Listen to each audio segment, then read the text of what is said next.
Hey everyone, welcome back with Conversations in Pop Culture. I have with me Anthony Greene, and it has been 10 months since we last did an interview, but it feels like it has been 10 years with everything that has been going on with this coronavirus and how wrestling has been massively sidelined. So, how are you? I'm doing well. How are you coping with everything going on? I'm doing okay. I'm taking advantage of things sort of being calmer, but also being chaotic, as well as kind of just taking a step back from society for a little bit. But at the same Yeah. time, you know, March going into WrestleMania week, as many people know in the wrestling world, know that is a national week holiday. And so I'm bummed Yeah. out that that got canceled. Yeah, man. I'm definitely on the same boat as you on that one. So I want to talk a little bit about that because for those who don't know, COVID 19, unlike the other 18 COVIDs that apparently occurred before this one has taken out a huge chunk of wrestlers. It's taken out a bunch of wrestling events. I don't think there's been a live crowd audience since Bizarro Lucha back in the Midwest that's been streamed on IWTV in front of a crowd. There's been all these crowdless shows. So, what is that like for you?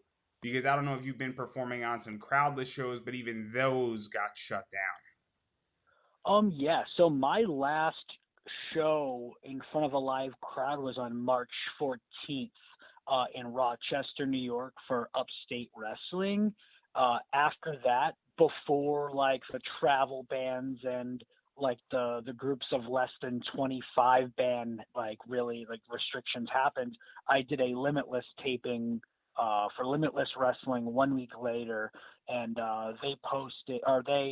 they taped a bunch of matches within a 2 day time span to post weekly on a IWTV weekly show called Pandemic at the Dojo.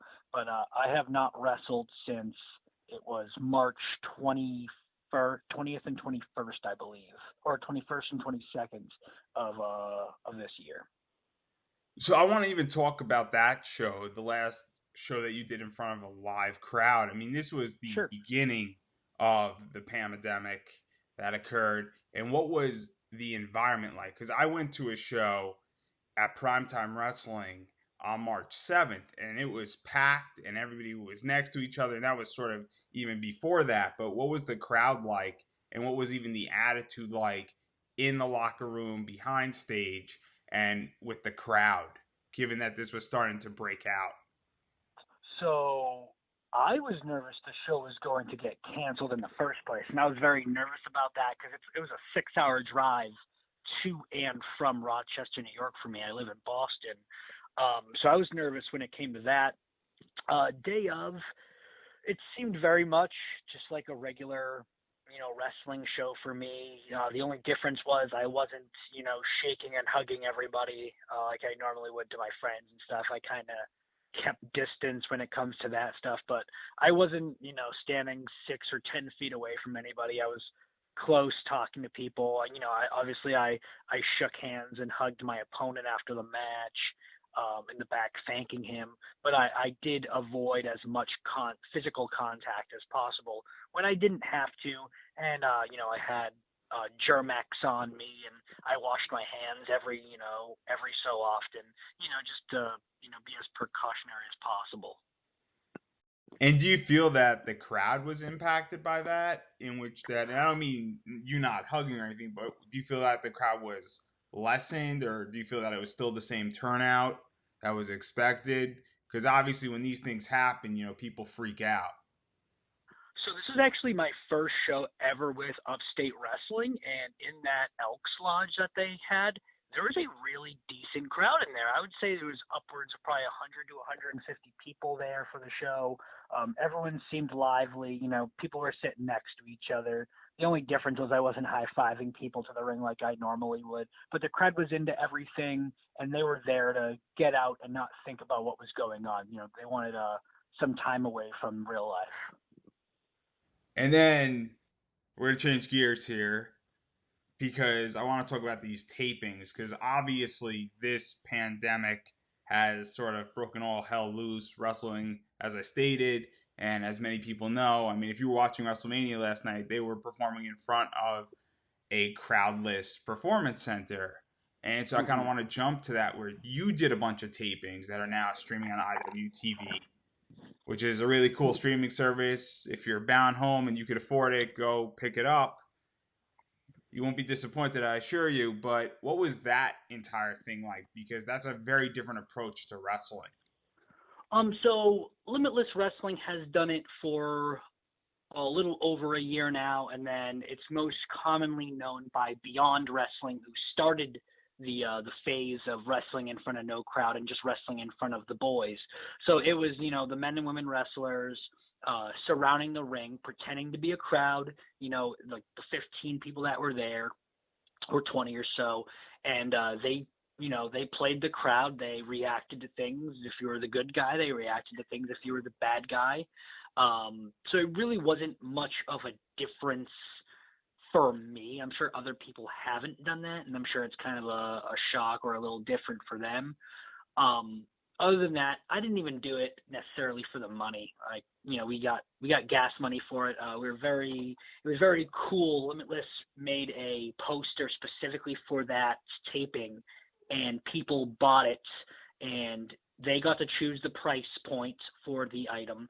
And like if they bought the $5 one, $15, it was autographed, so on and so forth. And all the money that was made was donated to all the wrestlers to make sure that they're trans, and a little bit of gas money was made for them. And so, what is that like for you that fans are stepping up? Because it's not just Limitless. Freelance fans have been stepping up for freelance and a variety of other promotions across the board. Their fans have been stepping up. But I'm very curious how you feel that where you work and where you wrestle, people are stepping up, not necessarily just for you, but for everybody and even for the promoters and the people who own Limitless. And what does that mean Um, for you? I think it's really cool. Like you said, not just for Limitless, but for independent wrestling as a whole. I bought a ton of merch to sell this weekend at WrestleMania, and obviously that was not an option for me. But I posted it online, and this week alone, this past week, as well as today, I've been to the post office every day, shipping out shirts, pins, glasses, keychains, you name it. Just because people want to support, people are willing, drop the $20 or whatever it costs to make sure that we are fed. Because some of us, I'm lucky enough that I had a part-time job, but now that's even closed at this point. I work at a gym. Um, some of these, there are a lot of people that strictly make all their money on pro wrestling, and that is just not an option right now. So people are finding other ways, whether it be merch, um, Patreon, posting on YouTube, more content, sponsorships, just doing whatever they can to try to get by at this point. And I think fans are playing a major part in making sure that we're able to do that. And so, are you sick of going to the post office yet? Or do you have 5, 10, maybe 20 more trips in you? Um, I don't think going to the post office is as annoying for me as having to go, to buy the shipment stuff from like a Dollar Tree or a Family Dollar, and then going and packing the stuff, writing down my name and PO box or whatever every single time. I think I just need to invest in one of the stickers that just have all my information already done, so I don't have to do that anymore. So that's been time consuming and annoying. But going to the post office, it's nice because I get away from the house for 10 minutes, so I won't complain too much about that. And now, I kind of want to transition a little bit because we mentioned that Limitless has kind of the locker room playing the crowd. And there's been a bunch of promotions that have no crowd. WSU had no crowd, and they did a show. And the big show that had no crowd was WrestleMania over 2 nights. And I have a feeling on WrestleMania, and I thought WrestleMania was beautifully done, and I thought WWE in many ways has saved wrestling this entire weekend on both the top dogs and the professional level for their company as well as for Impact and a few others, but also for the indie guys where this is still relevant. So, what is your take on WrestleMania? Um, I mean, it's currently like the only real, the only real game out there. You know, like when it comes to pay-per-views or when it comes to WrestleMania weekend. AEW is still, consistently putting out shows every week, but as of right now, no one else is taping anything. So I tip my hat off to WWE for putting on and producing what I thought was two really good nights of professional, entertaining wrestling.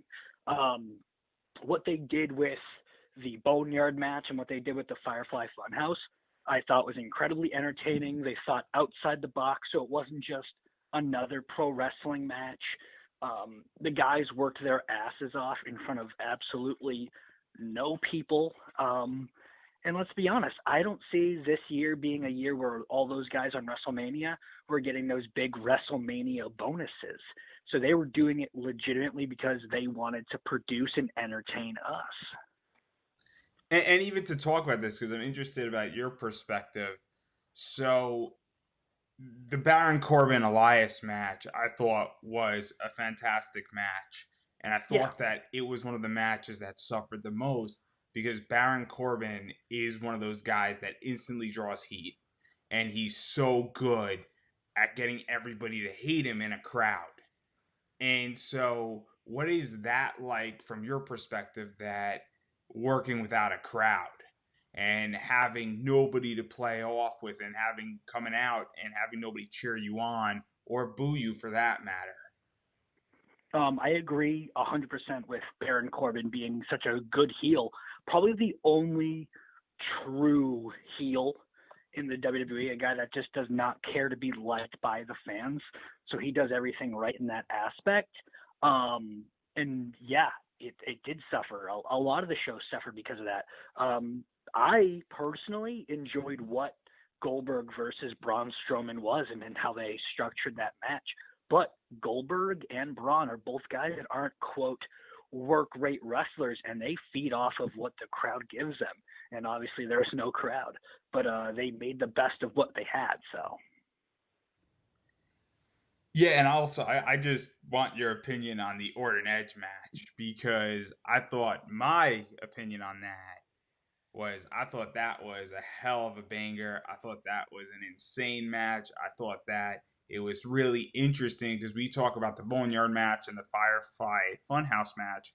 I thought Orton versus Edge was also outside the box, and I thought they took what would have been very interesting at WrestleMania if everything went according to plan, and then they revised it and made it even more interesting and sort of got creative with it as they went all throughout the performance center. yeah. So I'm a terrible guy to ask when it comes to this stuff because I'm never going to crap on guys that work really hard or try something different because I'm a guy that I feel like I've tried things differently and I've kind of thought outside the box and I was like crapped on for it until people realize that stuff works. People, I read online that Edge and Randy Orton, it went quote, it was too long of a match or whatever. I enjoyed all of it. Was it a little too long? Maybe, but was I not entertained throughout the entire match? I absolutely was. Um, I'm a little upset, I'm not going to lie, that Edge's first singles match back had to be in front of no people. And I'm sure that wasn't, what he thought it was going to be initially. But they made do with what they had, and I thought they put on a really good match. Really clever finish, going back to what they did before with the concerto. They didn't do it in the ring, so I thought that was neat. And they used the entire building, so we kind of got to see what the PC looked like without it being a necessary tour. Yeah, I mean, I thought there was one or two spots that were not good on WWE. I thought the fact that when Orton had Edge sort of in that makeshift noose type thing was not an appropriate look. and I thought it was in poor taste considering the Chris Benoit documentary just came out. I thought that was the only awkward spot in the match. And very, very small position. I didn't think anybody thought it through, but I thought it was one of those things where it was just like not the best taste. But beyond that, I thought they did a hell of a job. I just wish Beth Phoenix was involved in the match because I thought it would have added even more to it. Yeah, that's a fair take. And so now that we brought up WrestleMania, I do want to bring up what you were supposed to do. For those who don't know, the lead up to WrestleMania and what was supposed to happen in Florida is WrestleCon. IWTV has the collective, Game Changing Wrestling has something going on. Evolve was going to be there. So, what were you going to be doing down in Florida this week or before WrestleMania leading into it? I was going to be a part of WWN/Evolve's Wrestle Expo. It was going to go on from Thursday to Saturday. It was going to feature two Evolve shows, um, two shows called Accelerate, which was going to feature a tournament in between both shows. There was also going to be the WWN Super Show Mercury Rising, which is actually the show where I gained my Evolve contract last year, WrestleMania weekend. And then I was also going to be a part of the Takeover Hangover event, which was a midnight show right after Takeover on the Saturday night it was supposed to be. Those were the confirmed bookings. There is rumor and innuendo, as some podcasters say, that I was going to take part in some other stuff that may or may not have involved WWE. Who knows? But yeah, it sucks. I've only heard rumors of one of the possible matches I was going to have that weekend. So there's not really much to talk about, but I was going to be featured on all six of those shows guaranteed, and possibly seven or eight total with other stuff. But And to even talk about that, because clearly wrestling on any show is fun. You wrestle typically in the New England area. And what is it like to wrestle during WrestleCon and the entire WrestleMania build up week when so much wrestling is going on and so much talent is brought in to such a small area? I think that it's like 40% of all the world's wrestlers were supposed to be in Florida this weekend that just passed, something around that number, which is insane in its own right. So, what is it like to even be in that atmosphere?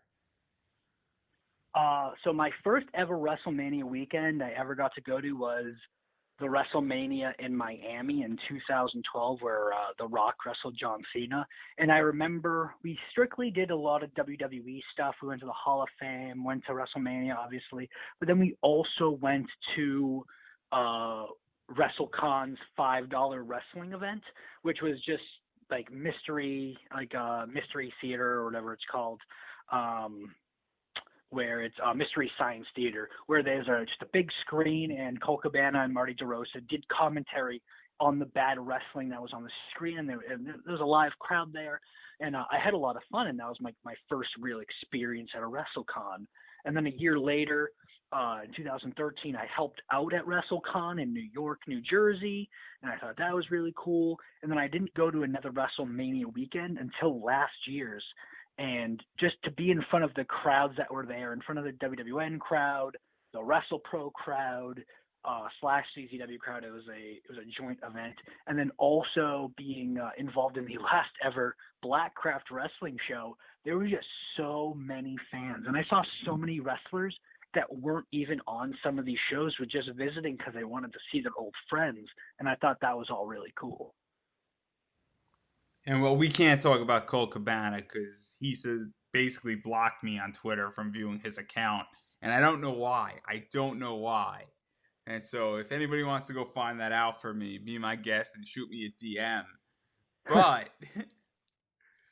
let's talk about WrestleMania and the other side and the business side of it, where you were supposed to be down there, and since there's a lot of fans there, merchandising. and selling merch, and you're not the only wrestler who's in this predicament, but you apparently bought a lot of merch. You mentioned it already earlier, but what was that entire thing like of picking up a lot of merch, and what merch did you actually have? So let's start there. That you were planning to So sell that weekend. the merch I specifically bought for WrestleMania weekend, I bought brand new Retro AG glasses, the same ones I usually sell. I just bought a new batch of them. I bought brand new uh, enamel pins that look like Pac-Man, but they have my mustache on it, my headband, and it says Retro Anthony Greene on them. Those are brand new, never sold before. I bought brand new stuffed buddies and then mini stuffed buddy keychains I've never had before, and then I changed the color of the buddies. So that's all brand new merch. And then I also got brand new shirts that are kind of like the tuxedo shirt, but it's more of like a retro AG style shirt with a hairy chest, and there's a printed on fanny pack that says my name, and then a pair of glasses in the what would be the shirt pockets. And yeah, those are first time ever as well. Those were made by Mike D'Antonio, the bassist of the band Killswitch. So that's all the merch that I bought. And yeah, it sucks for a lot of us. The saddest tweet I saw was from Joey Ryan, who posted that quote, "Well, I just got the 400 shirts I bought for WrestleMania weekend." And that was a bummer. Yeah, I And saw then that just to tweet too. That was a rough tweet to see. And like he had what, like 9 boxes or something? Yeah. And then the other thing I was trying to do, I feel like hopefully I helped somebody out, but I noticed how many people were hurting because of this weekend and just because of wrestling in general. And I'm lucky enough where I have the means to afford some things, so I made a post saying if you're an independent wrestler that's struggling right now due to the WrestleMania cancellation or just the bookings being canceled in general, post your link to your merch, and I'm gonna buy some stuff. And I supported like 10 different wrestlers as well as like 2 companies. So So just doing now what I can. now we're gonna flip the table because we're gonna try to help support you. Oh, thank you. And so let's go through where people can get this merch because we just went through all this. And so where can people get this merch? And I want you to make like 9 trips to the post office every day. I want you to get Oh, sick of the post office. I want the people in the post office to hate you and to say we've had enough of you because you're going to be there every single day like 10 times. That's what we want here. So where can people get your merch? How can people order your merch? if you want to order stuff direct through me, which is where I would profit the most and get the most bang for my buck, you can DM me directly on Facebook. Facebook, I'm on there as Anthony Greene. You can also DM me on Instagram and Twitter. My Twitter is at RetroAG. My Instagram is at RetroAG underscore. Message me, ask me if I have your shirt size or pins, or ask to see my merch, whatever the case may be. And then if you also just want to buy a shirt that's only exclusive online, you can go on my Pro Wrestling Tees. That's prowrestlingtees.com/retroag. And that has everything on there. That has all like 4 or 5 different shirt designs. And then I personally have one available right now, one shirt design, as well as pins, wrestling buddies, keychains, glasses, 8x10s, trading cards, stickers, you name it. I probably have some variation of it. And then the final question I want to ask you is that what is the best video game from the 80s?